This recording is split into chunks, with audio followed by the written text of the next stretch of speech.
The moment it happened, I didn't flinch, didn't gasp, didn't even blink. It was too quiet for that, too still.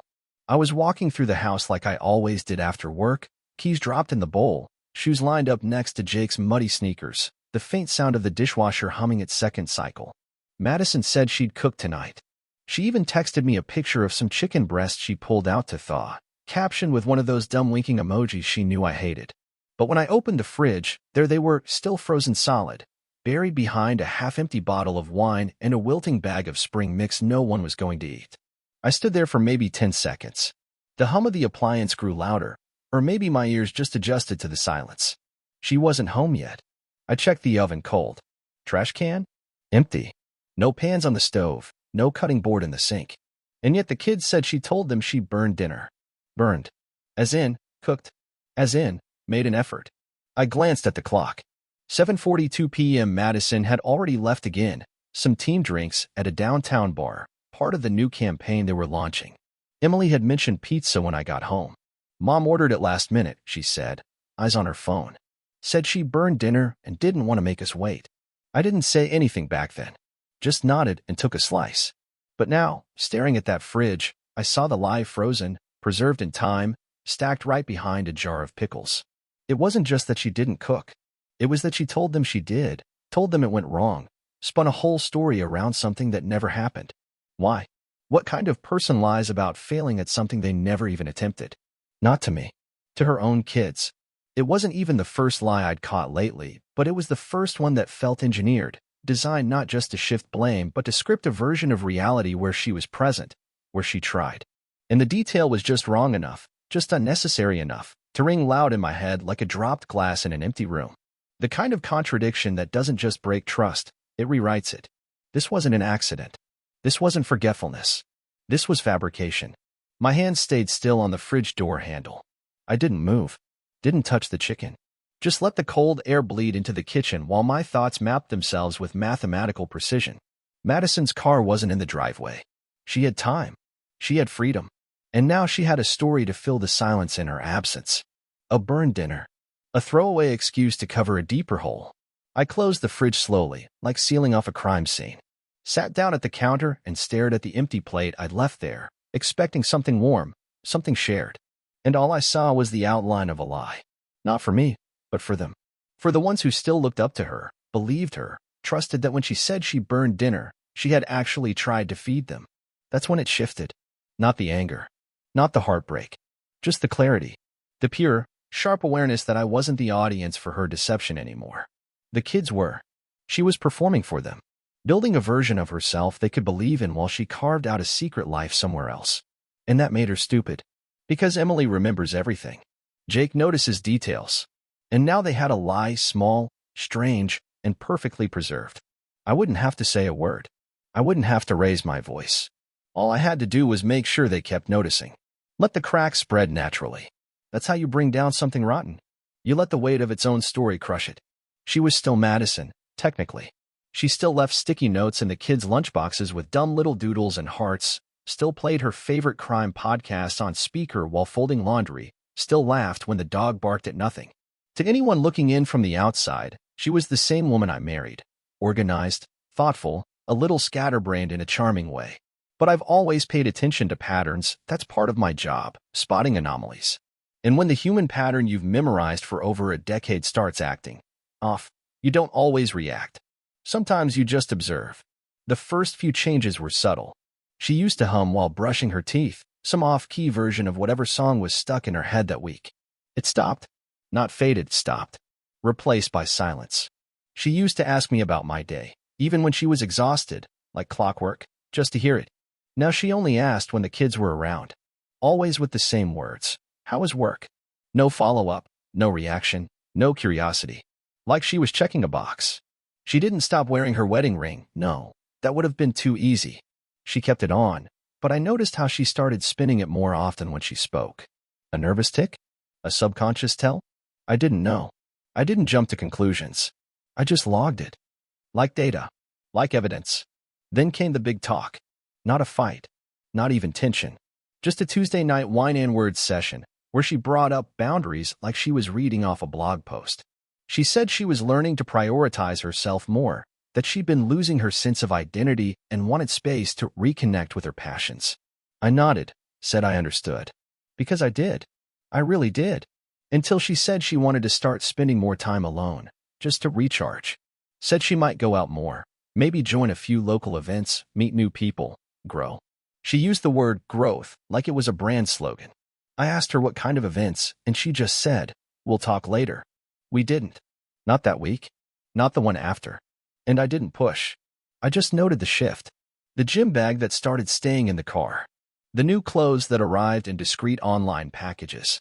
The sudden interest in perfume again, not the cheap lavender spray, but designer brands I hadn't seen her wear since our 20s. One night, I offered to do her laundry and she nearly jumped. Said she already did it. I found it strange her drawer was empty 2 days earlier. But I didn't question it. Just smiled, stepped back, and filed that moment away with the rest. Then, the phone. She used to leave it lying around the house like a forgotten TV remote. Now, it was always either in her hand or in her pocket. Never on the charger. Never unattended. And then she changed her passcode. I noticed the day after she accidentally locked it during a FaceTime call with Emily. I watched her fingers for digits fast. Definitely not her birthday anymore. Definitely not mine. And yet, she acted the same. Still kissed me goodbye when she left. Still talked about upcoming family trips. Still texted me memes about suburban dad life. But something was hollow now. I was no longer part of her orbit, just one of the props that made it look like she had a life worth photographing. The false climax came on a random Thursday. She told me she was heading to yoga, that she'd be out late catching up with her friend Chloe afterward. I said nothing. Waited 20 minutes. Then pulled up our shared car app. She had no idea I still had access. I watched the blue dot move. She never went to the gym. She drove 2 towns over. Parked in a residential neighborhood. Stayed there for almost 3 hours. No restaurant nearby. No cafes. Just rows of houses and a cul-de-sac at the end. I stared at the screen, expecting my heart to pound, my hands to shake, something cinematic, but I felt nothing. Just a deep, clean silence. When she came home, she brought me a smoothie. Acted like nothing happened. Said the yoga class was brutal and Chloe was going through a breakup. I smiled. Thanked her. Took a sip. Mango and turmeric. Her favorite, not mine. That night, I lay in bed and stared at the ceiling while she scrolled Instagram beside me. She was laughing at something. A reel, maybe. Some influencer trying to be relatable. And I realized she wasn't nervous. She wasn't covering her tracks. She was past that. She had built a whole second life parallel to this one, confident I'd never cross into it. And maybe she was right. I wouldn't confront her. Not yet. Because something deeper than betrayal had taken root. A new kind of clarity. I didn't need to catch her in the act. I didn't need to scream. I just needed to keep watching. Because the moment would come when she slipped, and this time, she'd do it in front of the people who mattered most. And I would be ready. It wasn't her face that gave it away, it was the lunchbox. Jake's, specifically. She always packed his snacks a certain way. Apple slices with cinnamon in a Ziploc, peanut butter crackers, a chocolate chip granola bar tucked into the side. She labeled everything like a preschool teacher even though he was 11, used little folded notes that said things like, "You got this, champ," or "Remember your science quiz." I never touched his lunches. That was her thing, her ritual. But that morning, I noticed the granola bar sitting on the counter. Unopened. Unpacked. No note in the box. No apple slices. Just a sandwich, dry as hell, and some plain almonds tossed in a bag like an afterthought. I asked Jake if Mom had packed it, and he shrugged. Said she told him to just grab something because she was running late. Which was weird, because I saw her come in the night before, long after midnight, and she didn't seem rushed. In fact, she seemed unusually calm. Relaxed, even. Wore a hoodie I didn't recognize and had damp hair like she'd showered somewhere else. She went straight to bed without saying much. I stood in the kitchen that morning staring at that lunchbox like it was a crime scene. And that's when I saw it. A receipt. Folded into quarters, caught in the bottom of the box like a forgotten ticket stub. I unfolded it. 1 matcha latte. 1 butter croissant. 1 fruit cup. Timestamp for 7:19 a.m. this morning. Location. A coffee shop 25 minutes from our house. A place that didn't open until 7. I checked the cameras. I'd installed a simple home system months ago, purely under the guise of safety. I saw her leave at 6:30. Alone. dressed, hair done, full makeup, like it was date night, not a school run. So the lie wasn't even that she went out, it was the timing. She didn't oversleep. She wasn't late. She left early, packed nothing, spent time eating breakfast at a cafe alone or, more likely, with someone else. Let Jake fend for himself. Let Emily walk to school without so much as a goodbye, and then had the audacity to return and pretend the morning had slipped away from her. It wasn't the affair that crushed something in me, it was the choice. She didn't forget the lunch. She abandoned the gesture, replaced it with a lie that only worked if no one was paying attention. But I was. I was paying attention to every little crack now, and this one wasn't subtle, it was surgical. Clean. Final. She was done pretending for them, too. That was the shift. Not just cheating on me, but choosing to neglect her kids, the very people she claimed she was reconnecting with during her self-care phase. That's when I stopped seeing her as someone who was lost. She wasn't. She was gone. Replaced by a person who saw her family as background noise while she built a prettier, shinier narrative somewhere else. I didn't say a word that day. Not when she called around noon and said she'd be late again. Not when she posted a filtered picture of her client lunch that I knew damn well was taken 2 days ago. I just started planning. Not out of anger, but out of strategy. Because the moment she let her own children become collateral damage in her little escape fantasy, she forfeited the right to discretion. The plan wasn't about catching her anymore. It was about letting the kids see her for what she was, without me ever needing to spell it out. Let her lies conflict with the details they remember. Let them spot the receipts, the inconsistencies, the distance. Let the story unravel with the same careless neglect she had shown them. Because nothing teaches faster than truth discovered, not told. And so I spent the rest of the day quiet, methodical, reviewing the camera footage, checking app locations, tracking patterns. She was consistent in one thing, underestimating everyone. Thought Jake wouldn't notice the missing note. Thought I wouldn't recognize a new receipt in a lunchbox I never touched. Thought the house she was building on the side would stay invisible because no one had asked the right questions yet. But that's the thing about building 2 lives. You have to remember which lies you told in each. And Madison was getting sloppy. So I made a decision. I wasn't going to confront her. I was going to let her keep slipping, one false smile at a time, until the people she still believed looked up to her finally looked through her. And when that day came, I wouldn't need to scream. I'd just step back, let the pieces collapse, and walk away from the wreckage she created with her own hands. It happened on a Sunday afternoon. I hadn't planned it, hadn't rehearsed it, hadn't written some master monologue in my head. I was still playing the same quiet role I perfected for weeks, the steady hand, the silent observer. But sometimes the storm doesn't wait for your permission. Sometimes it kicks your door in wearing your wife's smile. We were in the kitchen. She had just come back from a yoga and coffee date with Chloe, sunglasses still on, hair done like she was headed to a party, not a stretch class. Emily was on the couch, earbuds in, pretending not to watch. Jake was building a Lego set at the dining table. I was cleaning out the fridge. She walked in, breezy as ever, said she'd grab lunch before her afternoon errands. I handed her the lunchbox. Jake's. From Friday. Still full. Unopened. Her face flickered for half a second, barely enough to notice, but I'd trained my eyes for that kind of glitch. You forgot to pack anything on Friday, I said, calm. Jake had to make his own lunch. She gave a light chuckle, waved her hand like it was beneath notice. He's old enough to handle that, she said. I had a lot going on. Still smiling. Still skating.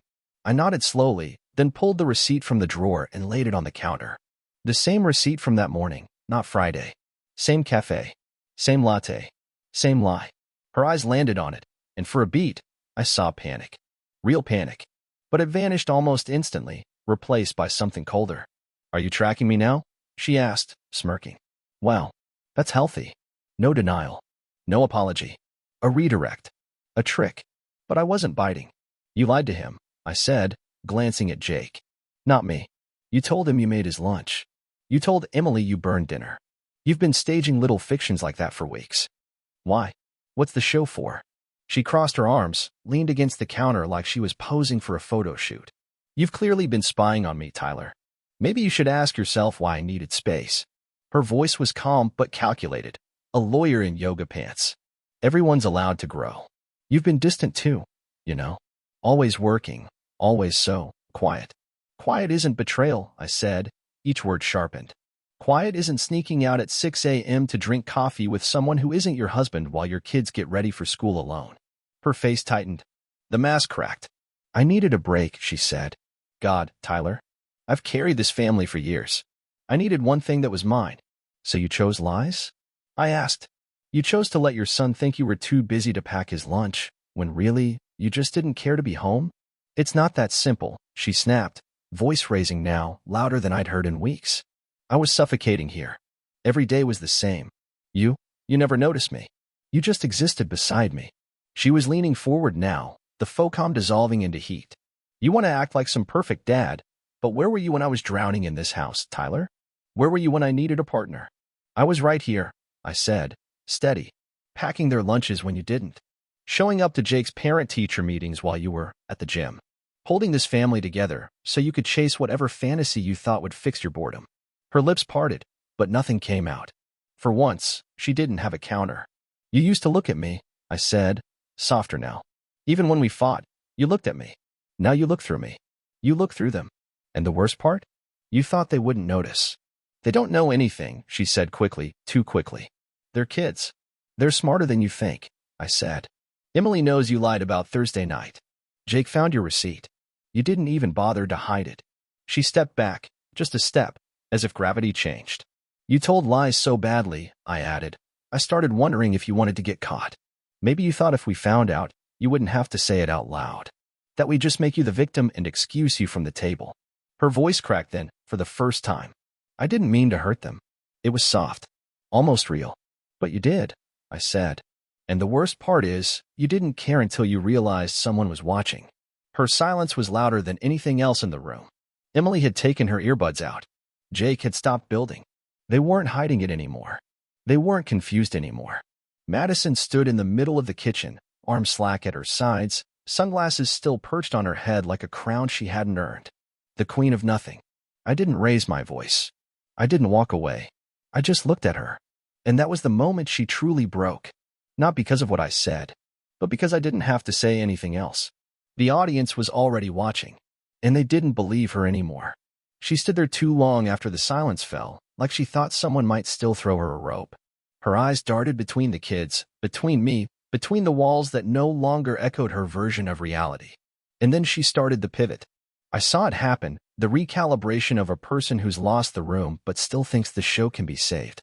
You're overreacting, she said, her voice tight and high, cracking just enough to sound vulnerable, just enough to fish for pity. I didn't answer. Just moved to the sink and rinsed out Jake's untouched lunchbox, methodical, quiet, final. Tyler, she said, louder now, you act like you've been perfect through all this. Like you didn't contribute to any of it. You were never emotionally available. You never tried to fix us. I've been carrying everything alone for years. Still, I said nothing. Because now she wasn't talking to me, she was performing again, for the children she thought might still be on her side. You can't just judge me for one mistake, she continued, tears finally welling in her eyes. I made a mistake, but I'm still their mother. I still love you. I love this family. I turned then, slowly, looked her dead in the eyes and said, no, Madison. You love the role. You love the attention, the illusion, the idea of us. But when we needed you to actually show up, when they needed you to be present, you disappeared. She flinched, because I didn't raise my voice. Because I didn't break. You want to talk about mistakes? I asked. This wasn't one. This was a campaign. Weeks of lying, smiling, performing. You didn't just cheat on me. You abandoned them, and then tried to sell it as self-care. Her face collapsed, but she didn't stop. Couldn't stop. You'll never find someone who loves you like I did, she said, desperate now, grasping for anything that would wound. No one will put up with your silence, your coldness, your routines. I almost laughed. Almost. But I just shook my head. I don't want someone who loves me like you did, I said. Because love isn't quiet betrayal dressed in pretty words. Love isn't calling it growth when what you're doing is shrinking from responsibility. Love doesn't lie to children about dinner and pretend a burnt casserole is an alibi. Her tears were falling now, real ones this time, and still, I didn't budge. She tried again, the guilt card now fully played. Do you really want to break this family? After everything we built? After all we went through? I looked at her. Really looked at her. The woman I used to hold at night. The woman who used to dream aloud about our retirement house near the lake. The woman who taught Emily how to ride a bike and danced with Jake in the kitchen while cooking. That version of her, the one who belonged in this home, was dead. She buried it herself. I answered quietly. You already broke it. You just didn't notice the sound. That was the end of her words. She had no more script. No more cards. The mask had fallen, the tears were drying, and she realized, maybe for the first time, that I wasn't fighting her. I wasn't playing at all. And worse, neither were the kids. Jake wasn't building anymore. He was just staring at the table, hands frozen midair. Emily had gone still, phone in her lap, face unreadable but locked on to her mother like she was trying to figure out how someone becomes a stranger in their own home. Madison turned to them, as if that was her last chance. Please, she whispered. I didn't mean to, but she didn't finish. She couldn't. Because they didn't look away. They didn't interrupt. They just stayed silent. And in that silence, I saw her shatter. Because nothing stings more than being seen clearly, not as the victim you painted yourself to be, but as the architect of the wreckage you tried to blame on everyone else. She broke in the absence of comfort, in the absence of noise. And I let her. I didn't touch her. Didn't comfort her. Didn't even hate her. I just stood still and let the gravity of her own actions do what no argument ever could. The kids would never forget this moment. And she knew it. The show was over. And no one clapped. It's strange seeing someone dissolve. Not die, not vanish, just come undone thread by thread until they're no longer who they once were. Madison was everywhere once. PTA queen, social media darling, the mom who brought homemade cupcakes to every class party even if no one asked. She had a job with a title she wore like armor, a network of friends she name-dropped like accolades, a life curated to look effortlessly successful. No? Her LinkedIn's gone dark. She hasn't posted in months. People who used to flood our doorstep with wine and compliments at dinner parties don't even acknowledge her at the grocery store. Some of them saw through her before I did. Others just don't want the stain of her drama bleeding into their own carefully managed lives. Word got around, like it always does. About the affair. About the lies. About how her kids pulled away. Emily barely texts her now, and Jake only answers with short one-word responses when she tries to make conversation. I never told them to hate her. I didn't need to. They watched her unravel in real time, watched her prioritize her fantasy over their reality, and it calcified into something worse than anger, disappointment. And disappointment, unlike rage, doesn't fade. It just settles into silence. The man she was sneaking out to see? Gone. Blocked her. He had his own family to protect. I suspect he thought she'd be fun for a while, not a liability with kids and chaos trailing behind. She tried to pivot. Posted a few self-help quotes, started tagging herself at yoga studios again like she was rebuilding. But the captions never matched the eyes in the photos. The mask wasn't sticking anymore. Then came the calls. First, a voicemail, voice trembling, light laugh forced through tears. Hey, just thinking about you. About us. I miss you. Then texts. Dozens. I still love you. We were soulmates. Please, just talk to me. I didn't block her. I wanted her to see it. The message delivered. Read. Ignored. She needed to know that what she destroyed wasn't a man's heart. It was a bridge.